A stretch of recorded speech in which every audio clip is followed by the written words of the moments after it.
Welcome to the Back to Basics series, and in this episode, we're going to discuss the cycle of binging and restricting. This is a repost from original episode number 220. We are taking a break from creating original episodes for the Beyond the Food show for the period of July 2020, while we work and concentrate our creative juices to create a revolutionary project. Something that will change life and change the industry. And this will be coming forth in August 2020. To be the first to know about this secret project, join the waitlist at stephaniedozia.com/coming or use the link in the show notes. The Back to Basics series is brought to you by BetterHelp Online. Now, BetterHelp, H-E-L-P, not health, is an online counseling service provider that I have been using personally for months now with my own healing, and I wanted to share it with you. BetterHelp is not a crisis line. It's not self-help. It's professional counseling done securely online. I can log into my account anytime and send a message to my counselor. I can schedule weekly video and phone session. Now, the reason why I love BetterHelp is for their commitment to a great therapeutic match. And if it doesn't work right for you after the first appointment, you can change counselor if needed at anytime. And because it's online, it's more affordable than traditional offline counseling, plus financial aid is available. If you think this can help you in your journey, I've arranged with BetterHelp for a 10% discount for a community member. All you have to do is use our special link URL to access this 10% discount. Visit betterhelp.com/beyondfood. And again, that's BetterHelp, H-E-L-P. I know this can get confusing with my accent. So I hope this serves you or many of you.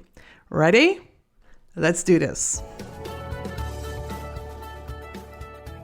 Hello, sisters. Welcome back. Your host, Stephanie Dozia here. And I'm recording this podcast on December the 10th. I am currently in the midst of batch recording all the podcasts for the holiday 2019 period. I am in a community that celebrates Christmas heavily.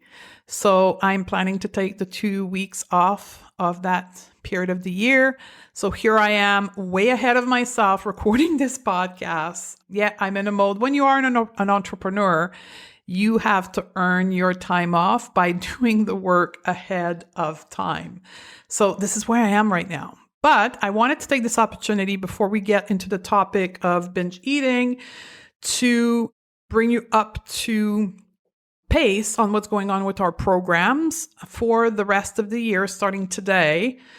All of our programs are closed for registration and they will reopen in the new year.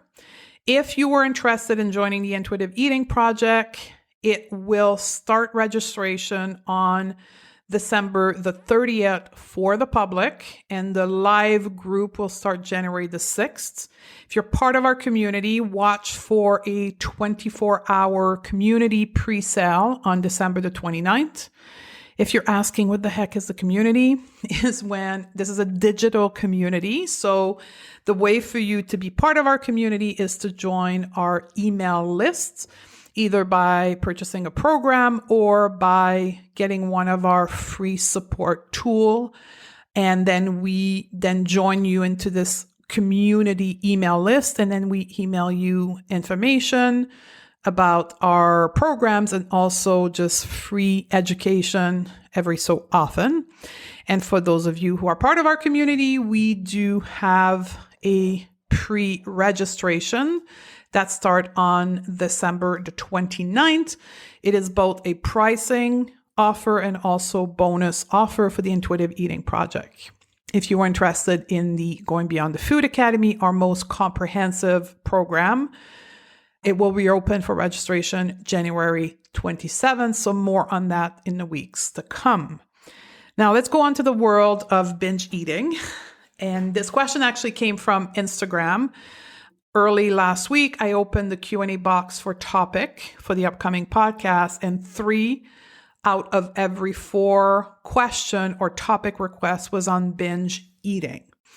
So this is what we're going to talk about today, but I want you to realize that this is not going to be your typical answer, because what is happening currently into the wild world of eating food, nutrition, is that diet culture is invading the space of intuitive eating and also the world of healing our relationship to food with wellness culture that says, well, we don't need to diet, but if you still do this and this quick fixes, you'll be able to heal binge eating while still trying to lose weight or while still trying to obsess about your body.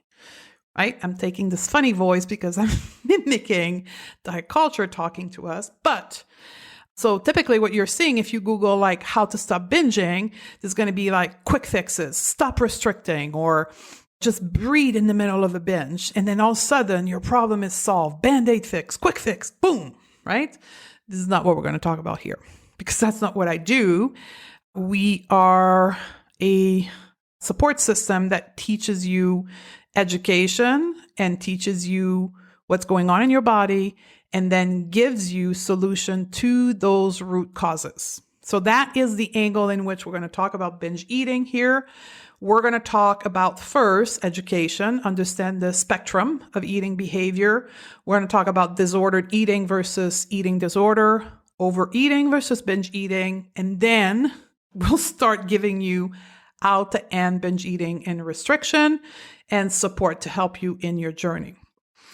So let's get started. But first, I have to do a warning, a medical disclaimer here. This podcast is growing rapidly, and it's recognized by other health professionals as a source of information for their private client.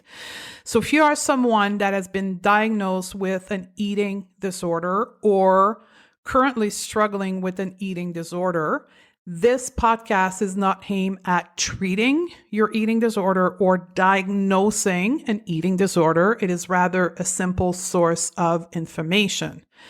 We have given you in the show note, stephaniedulce.com/220, 2 eating disorder helpline. If you are in a situation in a crisis and you need support, please contact those numbers. One is Canadian and one is American. So from that point, understanding that this is simply a source of information, not a source of diagnosis or treating, we're going to get started. The spectrum of eating behavior is something you should be aware. Eating behavior is not black and white. Diet culture has taught us to see our eating behavior as black or white, and that is the first step we need to do in healing our relationship to food, which is to get out of that and understanding that our eating is on a gray scale, a spectrum, right? We have on one end of the spectrum what is air quote called normal eating or intuitive eating behavior, which is when we eat when we're hungry, we stop when we're full, we find pleasure in food, we have a positive body image, we are allowing for indulgences, and overeating doesn't trigger us. That is the world of eating intuitively, or quote normal eating. And then on the other end of the spectrum, we have diagnosable eating disorder. Anorexia, bulimia, binge eating, and also orthorexia are all diagnosable life-threatening condition. And then in the middle of this, there is what is commonly more expressed in society, which is disordered eating. This is when we restrict intake of food to control weight or shape. That could be quantity or types of food. We don't eat from hunger and fullness, rather from external cue. We use food to regulate our emotion. We have compulsion and obsession around food. We are afraid of overeating. We have a negative body image. We are not flexible around food, all or nothing mindset. Basically, diet culture, how culturally we're being told to deal with food is actually what's called disordered eating. How do we know if we are disordered eating or eating disorder? So the very simple answer is professional assessment, right? If your behavior around food is dangerous to your health, well-being, and to your life, it is likely an eating disorder that should be addressed immediately with counsel from a health professional individually. And this is where the distinction, this nuances happen, is when our behavior around food has negative side effect in our life, and we continue to do it despite those negative side effects, either mental, emotional, or physical, for the sake of controlling our weight and or our body image. And that's when it becomes a life-threatening condition, is because there's actually people who pass away from their eating disorder. And it didn't start one day. It was an evolution on the spectrum. Here's a couple stats for you. 75% of women report disordered eating behavior. 75% of women. And they will categorize their relationship to food and body as unhealthy. Why? Well, simply 65% of women are trying to lose weight. And when we engage into an intentional weight loss, 99% of the time, it is around food. That's how we try to control our weight. And that leads with time and experiences to disordered eating behavior. And then perhaps with time, we'll go to eating disorder. So I hope I'm clear on this. And please seek help, as I mentioned earlier, if you believe that you have an eating disorder. One of the most common question or common assessment that I have to make for women is the difference between overeating and binge eating. And this is huge for people that sit in the spectrum of disordered eating, because we think that our overeating is actually binge eating, when in fact, all your body is trying to do is bring fuel into you because you're restricting it. You have this perception of how much and what you should eat coming from your diet and diet culture. And when you go outside of that, you then go to the binge eating diagnosis. You self-diagnose yourself as binge eating when in fact, all your body's trying to do is survive. The difference between overeating, which is, by the way, a totally normal behavior, that's what most normal eater, quote, normal eater do, even intuitive eater do, consciously and intentionally on like occasion like holidays and parties. And they overeat intentionally and have zero guilt after. The problem with binging is that we have a ton of shame and guilt after, because it's taking us away from our restriction around food, typically to change our body type. When we look at binge eating, I also want you to understand that binge eating is when we feel a lack of self-control.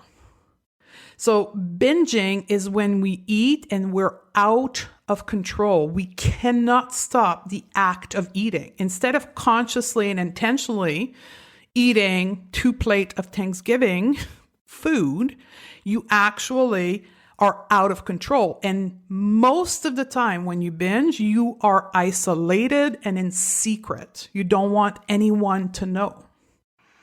That is also a determining factor versus overeating and binge eating. Binge eating, if you have those behavior of binge eating, they again sit on the spectrum, right? It's not black or white. And one of this spectrum that leads to serious life-threatening condition is what we call bulimia.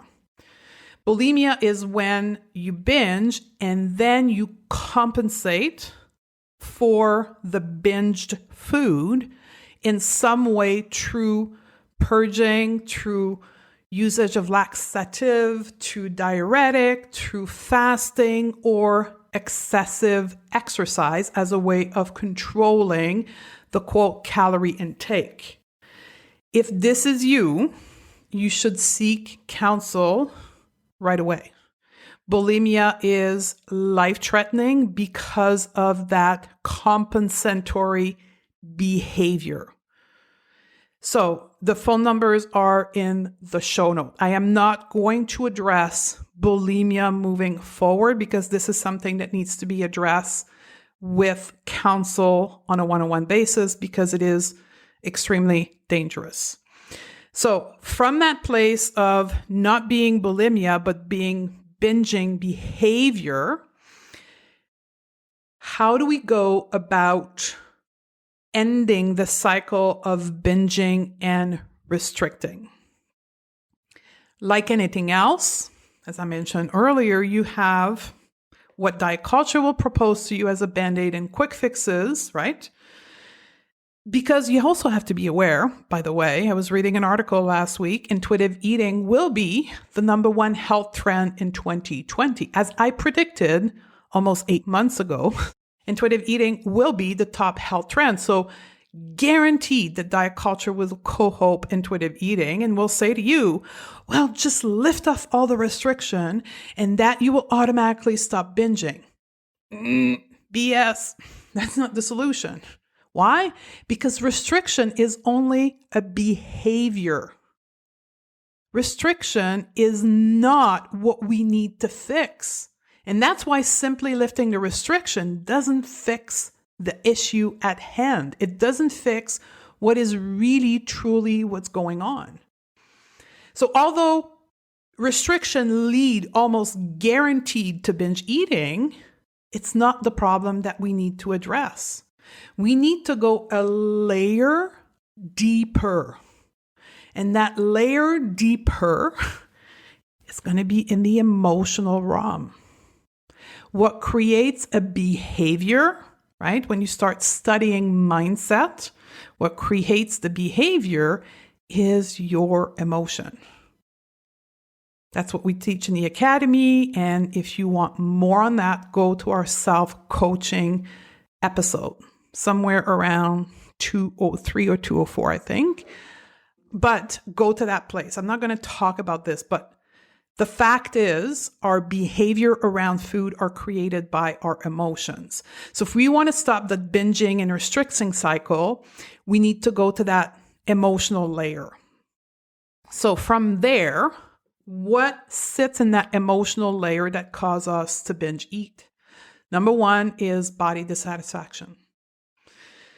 And that is what 67% of women are struggling with, which is dissatisfaction around their body.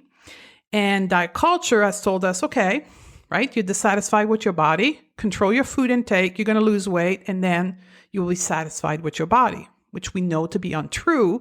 But then food is the tool of choice to fix your body dissatisfaction. And that's when the behavior around food becomes problematic. Two, as this real cause of binge eating is social pressure to be thin, social pressure to be dissatisfied with your body. And this is starting younger and younger because mainly of social media, right? Young girls as young as 8 or 9 years old are wanting to go on a diet to control their body shape, to hopefully be satisfied and confident, right? This is what you have to face as a mom today, is being equipped and tooled to deal with that as young as those age because of social media. The third real cause of binge eating is low self-esteem. And this is clear in research where nearly all women and folks, I want to say women and men, I'm not doing a service to men if I don't mention men, but people diagnosed with binge eating disorder are nearly all on the spectrum of low self-esteem, all tied up with body image and diet culture and social pressure.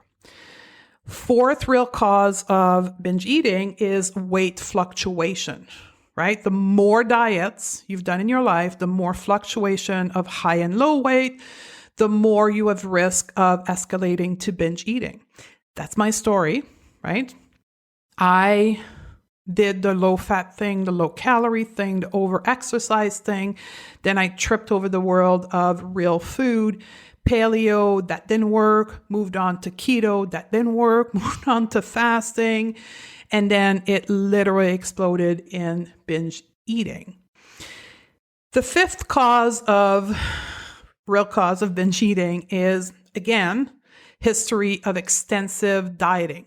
There perhaps wasn't weight fluctuation, but there is a long history of dieting, often dating back to teens years.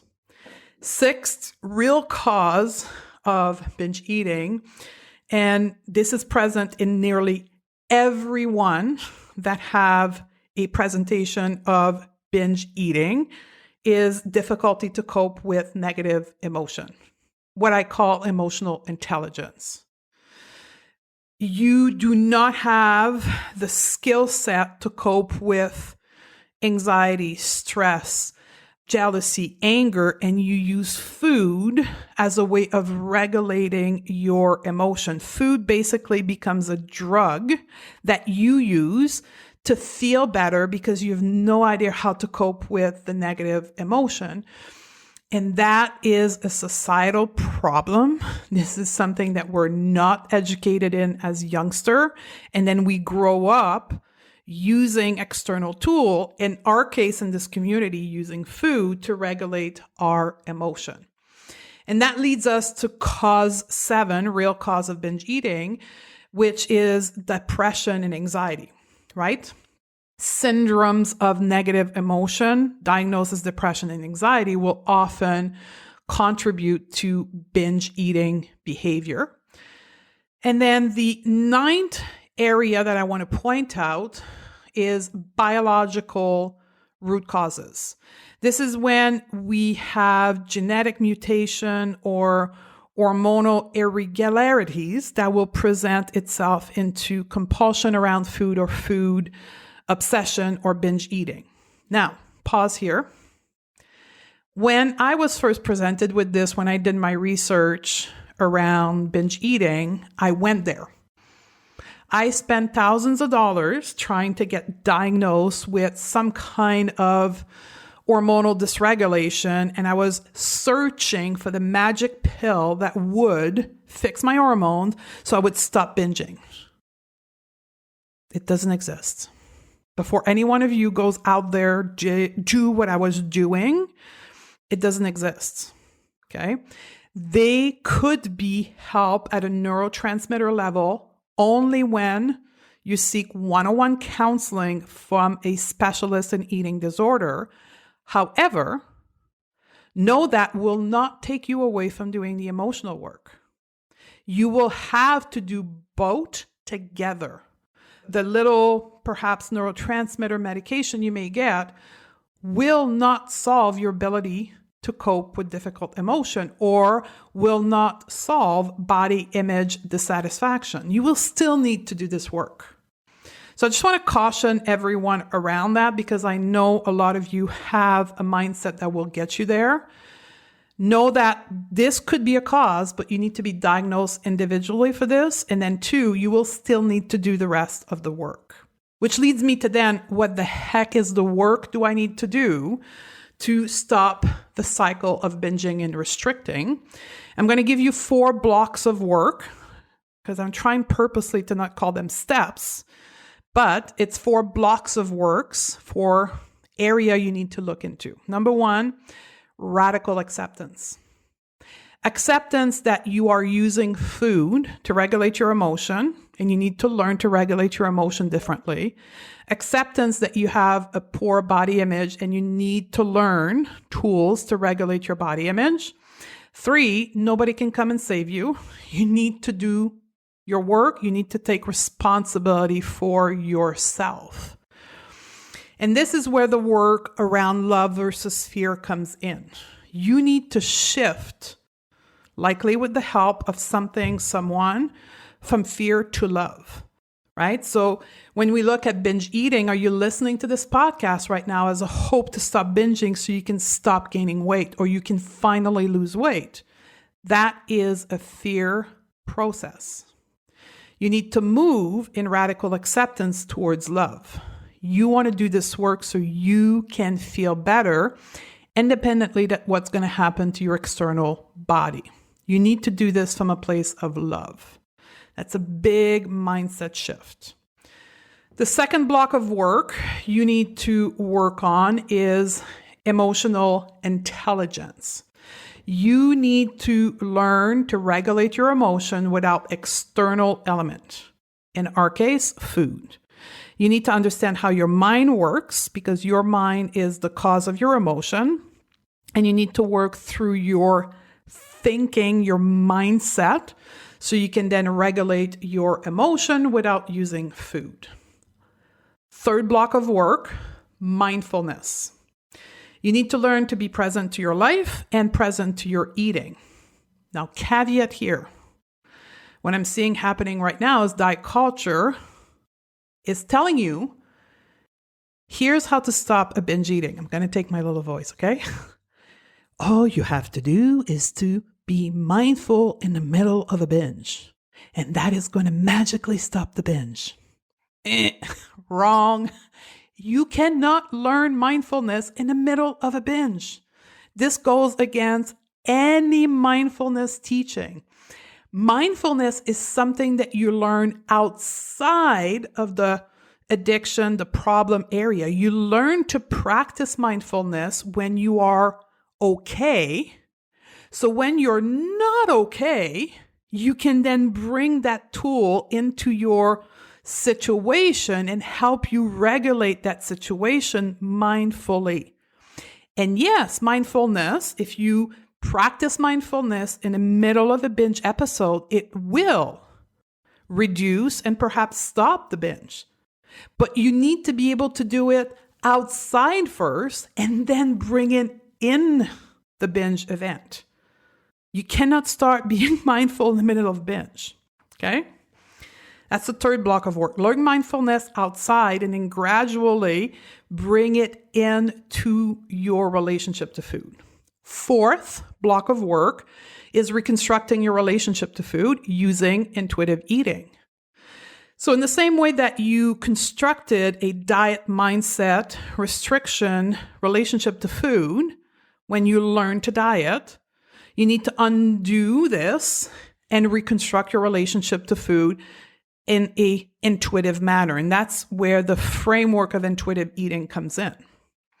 That's why I said in the beginning, this is just not intuitive eating. There's other blocks of work that needs to be done alongside to intuitive eating. Caution here, okay? Diet culture will try to tell you next year when intuitive eating will be the number one health trend. Simply learn to intuitive eating and you will stop binge eating. No. It's not just that. There's other pieces of the puzzle that needs to be brought into this so you can overcome binge eating. So let me recap 4 blocks of work. Radical acceptance, emotional intelligence, mindfulness, and intuitive eating. Now, if you've been the victim of the diet culture quick fix, it's not about laying blame. It's not about pointing finger. It's about being compassionate with yourself, taking responsibility and saying, I was the victim of diet culture again. But now I know. From this moment forward, I know it's not as simple as just not restricting my food. There is more for me to look into and to learn so I can reconstruct my relationship to food. So what can you do next? Number 1, if you believe that your eating behavior is dangerous to your health or to your life, you need to reach out for help. The 2 1-800 number are located in the show note, stephaniedodier.com/220, and reach out. If you need support, break that isolation and reach out. Reach out to a company like mine that can help you with our methodology. Reach out to an individual counselor that specializes in body image, intuitive eating, the philosophy of going beyond the food. If you choose to come to us, the program that I would highly recommend to you is the Going to Beyond the Food Academy, which is inclusive of intuitive eating, but not only intuitive eating. We have our 5-pillar in the academy: mindset, emotional intelligence, mindfulness, and intuitive eating, and body image. It is not just one element of intuitive eating. If you are new here, you're like, holy moly, this is heavy. If you start slowly, okay? Unless your life is at risk, then seek counsel immediately. But if it's not, and you want to start softly, join our community, get one of our free guide, perhaps the free intuitive eating guide, right? You can go to our show note or stephaniedose.com/start, and then start with reading that short guide. And then we will send you couple times a week, educational email around relationship to food and body that's going to help you get primed up to do this work. You can also consult our blog, stephaniedose.com/blog. We have a number of articles that goes in depth on the different element of healing your relationship to food. So on that, I'm going to leave you with a quick exercise. If you would like to know a self-assessment on your relationship to food, we have a quiz. This is not a diagnostic tool. This is simply a high-level educational tool so you can look at how you're doing with your relationship to food. stephaniedose.com/quiz. And if you come out of that assessment with a 7, 8, 9, or 10 out of 10, I can guarantee you it's not as simple as just lifting the restriction. There's other piece of work you need to bring into your life to heal your relationship to food. If you're already a member of the community and you're doing this quiz, please use the same email because you'll receive everything in double, and we don't want that. So I hope this podcast has helped you. If it did, I would thoroughly enjoy and be eternally grateful if you leave us a review, because it does help rank the show and get this message out to more women. You can use your app on your phone right now to quickly leave a review. I love you, sister, and I look forward to hang out with you on the next episode.